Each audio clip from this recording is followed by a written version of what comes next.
Hello বন্ধুরা, welcome back to my channel Shantanu Mamita চ্যানেলে তোমাদের অনেক অনেক স্বাগত জানাই। তো আজকে যে ভিডিওটা করতে এসেছি কাকে নিয়ে সেটা তোমরা টাইটেল থাম্বনেল থেকে অবশ্যই বুঝতে পেরে গেছো। হ্যাঁ, অবশ্যই প্রিয়াকে নিয়ে বলতে এলাম। কেন বলতে এলাম?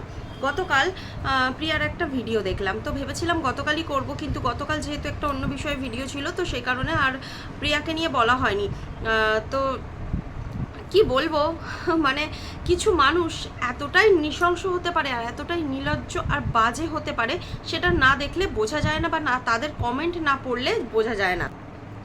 সেই রকমই প্রিয়ার ভিডিও দেখে বুঝতে পারা গেল যে কিছু মানুষ কিভাবে তাকে অপরাধী তৈরি করছে, কিভাবে তাকে হেনস্থা করছে।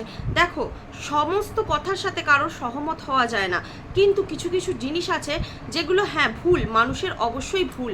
দেখো, যে কোনো বাচ্চার যখন শরীর অসুস্থ হয় সব থেকে বেশি কষ্টকর হয় জানো তার মায়ের। মানে বাচ্চাদের কিছু হলে মায়েরা যে কিভাবে ভেঙে পড়ে সে একমাত্র মাই জানে। বাবারা তো টেনশন করে, কিভাবে কি হবে সেটা ভাবে, কিন্তু মায়েরা প্রচণ্ড কষ্ট পায়, চিন্তা করে, কান্না করে। তো সেখান থেকে গতকাল প্রিয়ার ভিডিও দেখে সত্যি প্রচণ্ড কষ্ট হচ্ছিল। প্রিয়া কিভাবে ফুপিয়ে ফুপিয়ে কাঁদছে, কি কারণে কাঁদছে এবার বলি। কিছু মানুষ তাকে এসে বলছে তুমি ভিখারি, তুমি টাকা চাইছো, তোমার লজ্জা করে না, এইরকম নানান নানান ধরনের কমেন্টস তাকে এসে করে। আমি জানি প্রিয়া কখনো কোনো রকম কমেন্টস নিতে পারে না, খারাপ কমেন্ট, নেগেটিভ কমেন্ট নিতে পারে না, এটা কিন্তু প্রিয়ার একটা বরাবরের স্বভাব। প্রথম থেকে দেখে আসছি, যখনই কেউ ওকে নেগেটিভ একটা কমেন্টও যদি তার কমেন্ট বক্সে নেগেটিভ আসে সেটা নিয়ে কিন্তু সে উত্তর দেয়। কেন বলবে? আসলে কি বলো তো, যারা একটু সৎ মানুষ হয় তাদেরকে কেউ খারাপ কথা বললে তারা নিতে পারে না। আর হাত পাতার কথা বলছো, হাত পাতা তো ওয়াইটিতে হাত পাতা তো একটা মানে সিস্টেম যেন চালু হয়ে গেছে, যেন ইউটিউব থেকে বলে দিয়েছে যে তোমরা যার যা প্রয়োজন হবে এসে হাত পাতো এখানে। তো প্রিয়া একটা খুব প্রচণ্ড প্রয়োজনে পড়ে, খুব বেশি প্রয়োজন, ওর প্রয়োজনটা অতিরিক্ত প্রয়োজন। একটা বাচ্চার যখন কিছু হয় সে মায়ের কি কষ্ট হয় সেটা সেই জানে। আর প্রিয়া কিন্তু ওয়েট করবে ভেবেছিল যে আমি কারো কাছে হাত পাতবো না, আমি যেভাবে ইউটিউব থেকে ইনকাম করছি সেই ইনকামের টাকায় 2 বছর 3 বছর সময় লাগুক, কিন্তু আমি টাকা জমিয়ে আমার ছেলের চিকিৎসা করাবো। তার মধ্যেও আমি একটা কথা প্রিয়াকে বলবো যে তোমার কিছু কিছু ভুল হয়েছে। সব থেকে বড় ভুল হয়েছে গাড়িটা কেনা। গাড়িটা নিয়ে অনেক কথা উঠছে, গাড়িটা কেনা অবশ্যই ভুল হয়েছে, কিন্তু যখন কিনে ফেলেছো এখন তো কিছু করার নেই। তুমিও বুঝতে পারোনি যে হঠাৎ করে আমার এই জিনিসটা করাতে হবে, হয়তো ভেবেছিলে সময় আছে পরে করাবে, বা এখন সেরকম কোনো করানোর প্রয়োজন নেই, কি এরকম জিনিসটা তুমি ভেবেছিলে, বুঝতে পারোনি আর কি। যাকগে, গাড়ি কেনাটা মারাত্মক একটা ভুল ছিল। তারপরে যে জিনিস আমরা ক্যাশে কিনতে পারি না সেই জিনিস, যে কোনো জিনিস আমি একবার ঠেক খেয়েছি জীবনে, একবার খুব বড় ঠেক খেয়েছি মানে কি, আমার সে প্রয়োজনটা মিটে গেছে, কিন্তু আমি গাড়ির বলতে পারো, আমার গাড়ি ছিল প্রথম যখন গাড়ি কেনা হয়েছিল আমার বাবা কিনে দেয়।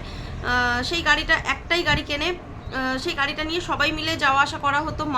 আমি যেতাম, বাবা যেত, বোন যেত, তিনজনে মিলে একটু ঝামেলা লাগতো কে নিয়ে কার কখন দরকার পড়ছে, অন্য কেউ নিয়ে বেরিয়ে গেলে একটু ঝামেলার সৃষ্টি হয়েছিল। তো সেই কারণে মা বললো যে ঠিক আছে আর একটা গাড়ি কেনা হোক, স্কুটি গাড়ি। তো আর একটা গাড়ি কেনা হলো, সেই গাড়িটা নিয়ে আমি ইউজ করতাম, আর একটা যে গাড়ি ছিল সেটা বোন ইউজ করতো। আর আমার বাবা পরবর্তীকালে আর গাড়ি চালাতে পারতো না, বিছানায় শয্যাশায়ী হয়ে গিয়েছিল, তার বাবার প্রয়োজনটা আর হয়নি। আর ফার্স্ট যে গাড়িটা কেনা হয়েছিল সেই গাড়িটা আমি একবার ভুলবশত পুকুরে ফেলে দিয়েছিলাম। কেন ফেলে দিয়েছিলাম? কোনো কারণ নয়, সেই প্রথম আমি স্কুটি গাড়ি চালাচ্ছি, আজ থেকে কত বছর আগে হবে, ধরো না 5-6 বছর আগের কথা বলছি। তখন 5-6 বছর, তো 5-6 বছর কি 18 19 20 21 22 23 24 9 বছর আগের কথা বলছি, আজ থেকে প্রায় 9 বছর আগে, ভুল বলছিলাম হিসেব করে। তো এত বছর আগে আমি স্কুটি যখন ফার্স্ট চালাই, 9-10 বছরই হয়ে যাবে, অবশ্যই হবে, তখন আমি ফার্স্ট স্কুটিতে হাত দিই। এক্সপিরিয়েন্স কিছু ছিল না, চালানোর এক্সপিরিয়েন্স, গাড়িতে চাপার এক্সপিরিয়েন্সটা তো আলাদা জিনিস, চালানোর কোনো রকম অভিজ্ঞতা আমার ছিল না। সেই কারণে আমি নিজে চালালে খুব সুন্দর চালাতাম, কিন্তু আমার মাকে একবার চাপাতে গিয়েছিলাম। আর আমার মা খুব রোগাশোকা মানুষ না, একটু হেলদি তো ছিলই তখন, এখনও অনেকটা শরীর খারাপ হয়ে গেছে, কিন্তু একটু হেলদি ছিল। মা অফিস যাবে বলে বেরিয়েছিল, আমি গাড়িটা মাকে চাপিয়েছিলাম, সেই সময় আমার হাত কন্ট্রোলে ছিল না। এখন তো হাত খুব সুন্দর কন্ট্রোল হয়ে গেছে, গাড়িও খুব ভালো চালাতে শিখে গেছি, কিন্তু ওই মাকে প্রথম দিন গাড়িতে চাপিয়েই আমি ফেলে দিয়েছিলাম। ফেলে মা পড়েনি, মা নেমে পড়েছিল ভয়ে, কিন্তু স্কুটিটা আমি পুকুরে ফেলে দিয়েছিলাম। সেই থেকে ভয়ে আমি কাউকে চাপাই না। চাপাই বলতে কেউ যদি দুদিকে পা দিয়ে বসে, মানে জিন্স প্যান্ট পরে বা লেগিংস পরে কোনো মেয়ে বলো, ছেলে বলো, বাচ্চারা বলো, আমি তাদেরকে চাপাই। শাড়ি পরে কেউ যদি একদিকে পা দিয়ে বসে তো আমি সেটা চালাতে পারি না। সেই একটা অভিজ্ঞতা, তারপর থেকে গাড়ি আমি মোটামুটি কাউকে খুব একটা চাপাই না। হ্যাঁ, যেটা বলছিলাম, সেই গাড়িটা জলে পড়ে গিয়েছিল বলে আর কি আমরা বলেছিলাম যে গাড়িটা হয়তো পরবর্তীকালে খারাপ হয়ে যেতে পারে, দিয়ে দিতে। তো সেই গাড়িটা বিক্রি করে দেওয়া হয়েছিল, দিয়ে অন্য একটা গাড়ি কেনা হয়েছিল অ্যাক্টিভার। তো সেই গাড়িটা আমার বোন নিয়ে নিল, আর মা যেটা কিনে দিয়েছিল সেটা হচ্ছে ম্যাস্ট্রোর স্কুটি। তো সেই স্কুটিটা আমি নিয়েছিলাম, ওটা আমার পার্মানেন্ট ছিল, ওটা বোনের পার্মানেন্ট ছিল, মানে দু বোনের হয়ে গেল, আর কোনো গাড়ি নিয়ে সমস্যা নেই। কিন্তু ম্যাস্ট্রোর যে স্কুটিটা ছিল সেই স্কুটিটা খুব সমস্যা করতো, মানে কিছু একটা প্রবলেম ছিল গাড়িটার মধ্যে, যেটা হচ্ছে যখন মানে অনেক দিন, ধরো 3 মাস, কম করে 3 মাস 4 মাস ছাড়া এই প্রবলেমটা ক্রিয়েট হতো। কিছুদিন মানে চালানোর পরে ধরো কোথাও যাচ্ছি, হঠাৎ করে গাড়ির পিছনে একটা মানে ঘ্যারঘ্যার করে এমন আওয়াজ শুরু হয়ে গেল, সেই আওয়াজটা হওয়ার পরেই গাড়িটা জাস্ট স্টার্টটা বন্ধ হয়ে যেত। তারপরে সেলফ দাও, পায়ে দাও, কোনোভাবেই স্টার্ট নিত না। এই প্রবলেমটা সলভ করার জন্য মেকানিক ডাকতে হতো, ডেকে গাড়িটাকে ঠিক করাতে হতো, আবার গাড়িটা ভালোভাবে চলতো। কিন্তু সেলফেও একটা প্রবলেম ছিল, স্টার্ট সবসময় নিত না, অনেক ঠেলা গোজা করে মাঝে মাঝে স্টার্ট নিত। এইরকম সমস্যার জন্য না আমার খুব বিরক্ত লাগতো। আর হ্যাঁ, তেল প্রবলেম, গাড়ির তেলেরও প্রবলেম ছিল, খুব বেশি তেল খেত। তো আমাকে প্রচুর মানুষ সাজেশন দিয়েছিল যে গাড়িটা বিক্রি করে দাও, গাড়িটা প্রবলেম করছে এত, বারবার কত সারাবে, কোনো এমন কোথাও গেছো হয়তো দূরে, তো সেই জায়গায় বন্ধ হয়ে গেল, মেকানিক পাবে না, কিছু না, তার থেকে ভালো বিক্রি করে দাও, অন্য একটা গাড়ি নাও, যেটা তুমি যদি পুরো ক্যাশে না নিতে পারো ইএমআই দিয়ে নিয়ে নাও। এই হচ্ছে আমার কাল হলো। একটা কাকু ছিল গাড়ির মেকানিক, তো সে বলেছিল যে আমাকে গাড়িটা তুমি যদি চাও যে কোনো জায়গায় প্রবলেম হয়েছে সেই জায়গায় রেখে হ্যান্ডেল লক করে দিয়ে তুমি আমাকে ফোন করবে, আমি সেই জায়গায় পৌঁছে যাবো, গিয়ে ঠিক করে দেবো। মানে সে প্রবলেমটা বুঝে গিয়েছিল। তো আমার বাবারই বন্ধু হয়, আমার বাবা কিন্তু তখন ছিল না, আমার বাবা তখন আর নেই।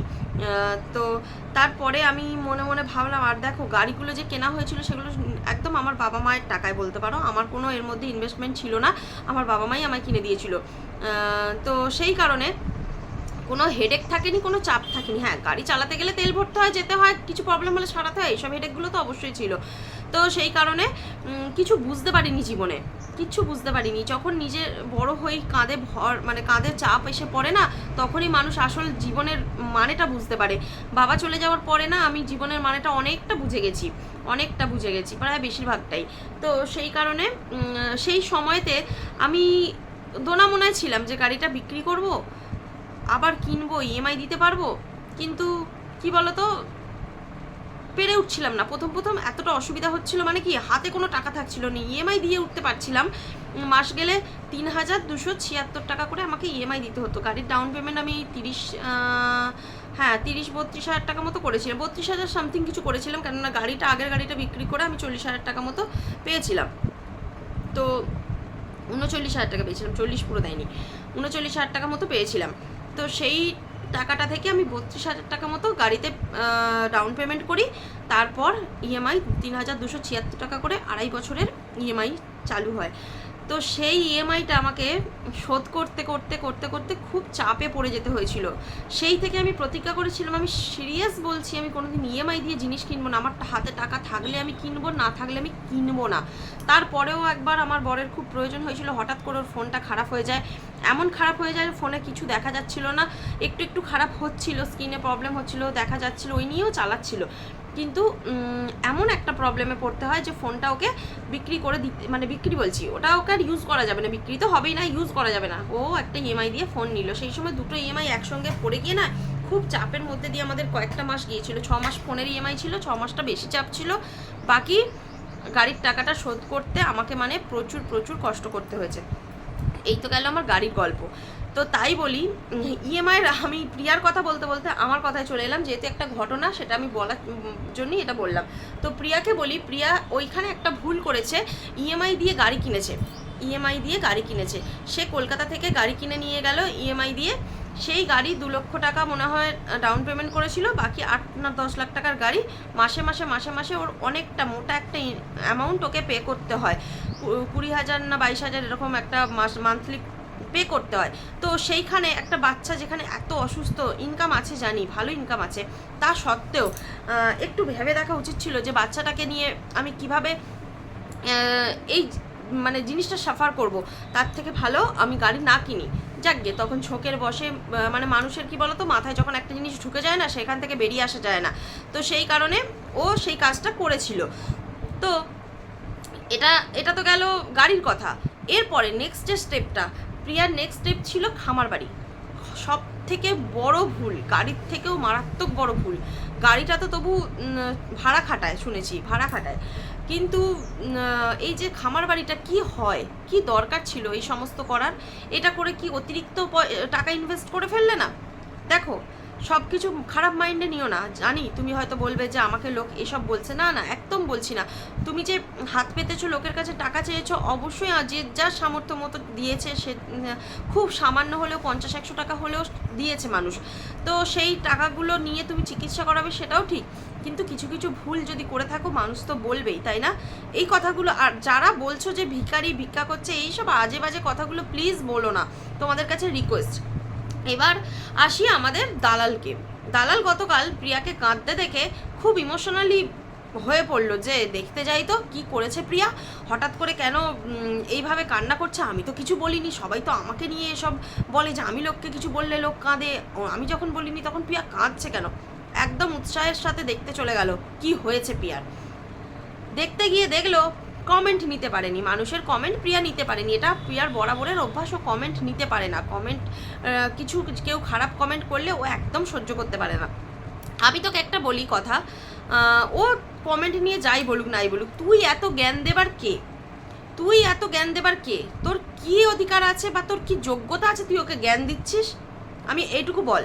তুই কিছু কিছু কথা বলেছিস ভালো, আমি দেখো, কেউ ভালো কথা বললে তাকে দেখতে পারি না বলে সে ভালো বলছে তাও অস্বীকার করবো সেটা নয়। কিছু কিছু উপদেশ দিয়েছিস যে হ্যাঁ ওর কাছে ইনকামের সোর্স আছে, যেটা হচ্ছে ওর জমি বাড়ি, ওর বাবার বাড়ি, ওর শ্বশুর বাড়ি, এ সমস্ত দিয়ে হলেও, সব শেষ সম্বল দিয়ে হলেও তাকে নাকি তার চিকিৎসা করাতে হবে লোকের কাছে হাত পাতার আগে। আচ্ছা, তাই নাকি? তোর কি নেই? তোর গয়নাগাটি, তোর টাকা পয়সা ছিল না? তুই কোন লজ্জায় হাত পেতেছিলিস লোকের কাছে? তোর লজ্জা করলো না?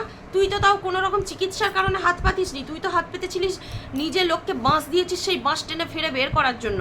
লোকের কাছে হাত পেতেছিলিস কুকুরের মতো, লোক তোকে টাকা দিয়েছিল, যতটাই দিক, যা পেয়েছিলিস তোর জন্য অনেক।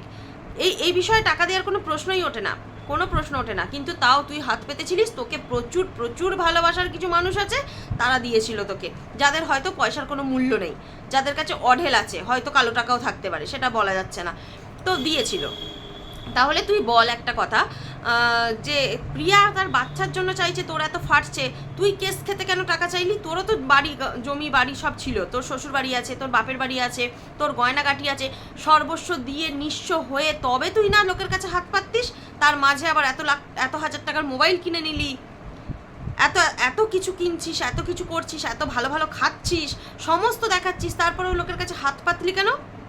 ও বাচ্চার জন্য চেয়েছে, ওর কাছে 10 লাখ টাকা উঠে গেছে, মানে তুই বললি যে হিউজ অ্যামাউন্ট উঠে গেছে, হিউজ অ্যামাউন্ট উঠে গেছে, 10 দিনে 10 লাখ টাকা মানুষ ভালোবেসে দিয়েছে, বাচ্চাটার কথা ভেবে দিয়েছে, সেটা ভাব। নিজে তো কোনোদিন মা হলি না, মায়ের জ্বালা বুঝবি কি? একটা বাচ্চা কিছু হলে তার মায়ের যে কি মানে মনের মধ্যে হয়, সেটা একমাত্র সেই মাই জানে, এছাড়া আদার্স কোনো মানুষের জানার কথা নয়। আর তোর মতো কালপিটের তো নয়, তুই তো একটা কালপিট। তোকে কিছু কিছু মানুষ জানিস তো, কাউকে কটাক্ষ করতে চাই না, কটাক্ষ করে বাজে বাজে কথা বলতে চাই না, কিন্তু তুই যে মানে বাঁচা নয়, তুই এটা হচ্ছে তার প্রমাণ। তোকে ভগবান এই কারণেই দেয়নি, এই কারণেই। আমরা প্রার্থনা করলে কি হবে? তুই লোককে অভিশাপ দিস, আমরা প্রার্থনা করি ভগবানের কাছে যে না, ও এত কষ্ট করে একটা বাচ্চার জন্য এত কষ্ট করছে, দিল্লি যাচ্ছে, ট্রিটমেন্ট করাচ্ছে, এত কিছু করাচ্ছে, ওকে একটা দাও, ও নিয়ে মর্ম বুঝুক যে লোকের বাচ্চার ক্ষতি চাই, লোকের বাচ্চাকে নিয়ে এইভাবে কথা বলি, একটু মর্মটা বুঝতে দাও ওকে। একদম একদম ওকে মানে ঝাড়া হাত পা করে দিও না, ওকে মর্ম বুঝতে দাও।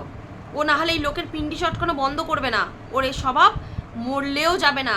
ওকে ব্যস্ত করে দাও ভগবান, বাচ্চা দিয়ে হলেও ব্যস্ত করে দাও, ওর মনের আশাও পূর্ণ হোক, ও বুঝুক যে বাচ্চার মর্ম কি। তুই এসব জ্ঞানগুলো কাকে দিস? তোর মানে কি বলে নিজের পদে গু আর অন্যের থেকে টেনে বার করছে, এইরকম একটা ব্যাপার। তোর মানে সেই কি বলবো, তুই লোকের সঙ্গে হাত পেতে ভিক্ষে নিয়েছিস কেস থেকে বাঁচার জন্য, সেখানে তোর কোনো অসুবিধা, সেখানে কোনো অসুবিধে নেই। আর ও নিজের বাচ্চাকে সুস্থ করার জন্য টাকা চাইছে, একটা অসুস্থ বাচ্চা তার বাড়িতে, সে কষ্ট পাচ্ছে, সে মানে কি বলবো মনের জোরে শুধুমাত্র ভিডিও করছে। প্রিয়ার মনের জোর প্রচুর, প্রিয়ার প্রচুর মনের জোর, তোর মতো নয়। মনের জোরে ভিডিও করছে, এত সুন্দর সুন্দর ভিডিও করছে, কিন্তু পাবলিক দেখে না, খুব খারাপ লাগে। খুব কম ভিউয়ার্স মানে ভিউজ হয় ওর, যে ভিউজটা এখন ওর সব থেকে বেশি হওয়া উচিত, এখন সে ভিউজ পায় অন্যান্য যারা কেচ্ছা করে সেই সব মানুষগুলো, চোপা, ম্যান্ডি, এরা পায়। এদের এখন কিন্তু টাকার খুব দরকার নেই, খেয়ে পড়ে বাঁচার মতো টাকার দরকার। হিউজ অ্যামাউন্ট ওরা অলরেডি মানে জমিয়ে রেখেছে, ম্যান্ডি নিজে বলে রেখেছে। আর ওই চোপার কথা তো বাদই দে, চোপাকে নিয়ে আমি আর ভিডিও করি না, বিরক্তি লাগে ওই মেয়েটার মুখটা যতটা মিষ্টি মনে হয় ততটা জঘন্য মনের। আজ বলতে বাধ্য হলাম। যাক, আমি এখন চোপাকে নিয়ে ভিডিও করছি না, তাই ওকে নিয়ে কিছু বলতে চাই না। তো তুই এসব কথাগুলো বলার অধিকার রাখিস কি করে? একটা সময় তুই লোকের কাছে হাত পাতলি অকারণে, আর আজকে তুই প্রিয়াকে বলতে বসলি যে প্রিয়ার হাত পাতার আগে এগুলো কায়দা করা উচিত ছিল। খুব দেখিয়ে দিলি না 5 লাখ টাকা প্রিয়ার আছে, গাড়ি বিক্রি করলেও আরও নিশ্চয়ই 5 লাখ টাকা পাবে, এরকম একটা অ্যামাউন্ট বলে দিলি না। 10 লাখ টাকা উঠে এসেছে, 20 লাখ টাকা, 16-17 লাখ টাকা তো হয়েই গেল, মানে 2 লাখ বলেছিলিস মনে হয় গাড়ি বিক্রি করলে, 16-17 লাখ টাকা তো হয়েই গেল। বাকি জমি আছে, বাড়ি আছে, বিক্রি করতে বলছি না, বন্ধক দাও, বন্ধক দিয়ে টাকা নাও, অনেক সোর্স আছে তোমার। হাত পাতার আগে এগুলো করা উচিত ছিল, তোর করা উচিত ছিল না? তুই যখন হাত পাতলি তার আগে তোর করা উচিত ছিল না এগুলো? তোরও তো গয়নাগাটি, বাড়ি, জমি, তোর বাবার বাড়ি, তোর শ্বশুর বাড়ি সব আছে, তোর বর তো শ্বশুরের একমাত্র ছেলে, অর্ধেকটাও তো পাবি। বাগান দেখাস না, বিশাল বাগান দেখাস, যেটা ঝাঁট দিতে 2 ঘন্টা সময় লাগে, সেই বাগানের তো কাটা 2 জায়গা বিক্রি করে দিতে পারতিস, দিয়ে তো তুই তোর কেস কাবারি থেকে বাঁচতে পারতিস। ভিখিরির মতো হাত পাতলি কেন? লোককে জ্ঞান দেওয়ার আগে না নিজে ভাব যে নিজে কি জিনিস। আর এইসব কমেন্টাররা, কিছু কমেন্টাররা রয়েছে যারা এত বাজে বাজে নেগেটিভ কমেন্ট করে, তাদের মনে হয় না যে কেন করছি। একজন আমি দেখলাম সঞ্জয়দের ভিডিওতে গিয়ে কমেন্ট করে এসেছে, আগে গাড়িটা বিক্রি করতে বলো। কেন তোদের এত জ্বালা কিসের? তোরা এরকম কমেন্ট করিস কি করে? মানুষকে খিল্লি করিস? এতটুকু মানে নিজেদের বোধ, বুদ্ধি, মনুষ্যত্ব কিচ্ছু, বিবেক কিচ্ছু নেই? সাহায্য করতে না পারি খিল্লি করব কেন? সাহায্য সবাই করতে পারে না, হয়তো সবার সামর্থ্যে কুলোয় না, তা বলে মানুষকে অপমান করব, যাচ্ছে তাই কথা বলবো? এইরকম লজ্জা হওয়া উচিত। আর যে দালালের কথায় নাচবে না, তার জীবনের দুর্গতি এমনিই নেমে আসবে। ওর কি প্রয়োজন নেই। ও তো তবু সাহস করে বলেছে যে হ্যাঁ, আমার যদি এই টাকা কাজে না লাগে আমি দান করে দেবো, আরও গরিব মানুষদেরকে দান করে দেবো। এটা বলে কজন? তুই বলতে পারবি যে যা ইনকাম করছিস কিছু টাকা আমি দান করব? তুই আবার বলছিস কার টাকা দান করবি? তোমার নিজের তো নয়, যারই হোক, ওকে দিয়েছে মানুষ ভালোবেসে, ওরই টাকা। আচ্ছা, কিছু ভুল তথ্য ওয়াইটিতে ছড়াচ্ছিস কেন? ইনসাইড আউটকে নিয়ে কি বলেছে? তেমন কিচ্ছু বলেনি, শুধু বলেছে ওর ভিডিওতে গিয়ে যারা কমেন্ট করছো, পিয়ার ভিউয়ার্সরা কিছু ইনসাইড আউটের ভিডিওতে গিয়ে কমেন্ট করছে যে তোমরা প্লিজ কিছু সাহায্য করার ব্যবস্থা করে দাও। সেখানে ইনসাইড আউটের ভিউয়ার্সরা বাধা দিচ্ছে যে এখানে এসে কেন এরকম বলছো। সেই জন্য প্রিয়া ইনসাইড আউটের নিজের ভিউয়ার্সদেরকে বলেছে তোমরা এভাবে গিয়ে কাউকে বিরক্ত করো না, এখনো সময় আছে, ওনারা নিশ্চয়ই কিছু করবেন, এই কথা বলেছে না। ওদের সঙ্গে কোনো রকম হেল্প পেয়েছে বলে ওদেরকে থাম্বনেলে চিপকেছে, সেটা নয়। আর এখন প্রিয়ার প্রচুর ভিউজের প্রয়োজন, ও যদি এরকম কিছু বুদ্ধি করে কাজ করেও থাকে যে একটা বড় ব্লগারের থাম্বনেল দিয়ে, ছবি থাম্বনেলে দিয়ে আমি ভিউজ কিছু এক্সট্রা পাবো, তো ক্ষতিটা কি তোর? ওদের নিয়ে তো কোনো খারাপ কথা বলেনি, তুই কি কান ভাঙাচ্ছিস বসে বসে? তোর খেয়ে দে কাজ নেই, বসে বসে কান ভাঙাচ্ছিস? ভিডিও শোন, যখন ভিডিও করবি না পুরো শুধু থাম্বনেল দেখে ভিডিও করবি না, ভিডিওর ভিতরে গিয়ে দেখবি যে কি বলেছে তাকে নিয়ে। তুই এত বড় হয়ে হনু হয়ে যাসনি, থাম্বনেল দেখে বুঝে যাবি ভিডিওতে কি আছে। অনেক সময় থাম্বনেলে একরকম দেয়া থাকে, ভিডিওতে আর এক রকম কথা থাকে, সেটা শুনে আয় আগে। পুরো ভিডিও দেখে তবে ভিডিও করতে বসবি, তার আগে ভিডিও করতে বসবি না। আবার বিশেষ দ্রষ্টব্য দিয়েছিস কেন? এমন ভিডিও করিস যে পাবলিককে এসে বলতে হয় ভুল করেছিলাম, জানতাম না। ভিডিও দেখে ভিডিও কর। টাকা দিয়ে হেল্প করেছে বলে ওর থাম্বনেল চিপকে দিয়েছে, খেয়ে দে কাজ নেই, এসব বলতে বসে গেলি। কি আশ্চর্য তুই মহিলা, তোকে দেখলেও না আমার মানে কি বলবো, কেমন একটা হয়, ইরিটেটেড ফিল হয়। না কোনো রকম হিংসা হয় না কিছু। আর এই লোককে দেখে হিংসা করতে করতে করতে করতে না তুই একদিন ডুবে যাবি কোন দিন, দেখিস, মিলিয়ে নিস। তো চলো বন্ধুরা, ভিডিওটা এখানে শেষ করছি, অনেকটা বড় হয়ে গেছে, এত বড় ভিডিও আমার হয় না। আসলে আমার নিজের গল্পটা বলতে গেলাম তো, বলতে গিয়ে ভিডিওটা এত দেরি হয়ে গেল, মানে বড় হয়ে গেল, 5 মিনিট এক্সট্রা হয়ে গেল। যাকগে, হতেই পারে। তোমরা তবু তো একটা কিছু ঘটনা জানলে, ছোটোখাটো হলেও ঘটনা জানলে। তো চলো শেষ করছি ভিডিওটা এখনের মতো। সবাই ভালো থেকো, সুস্থ থেকো, টাটা।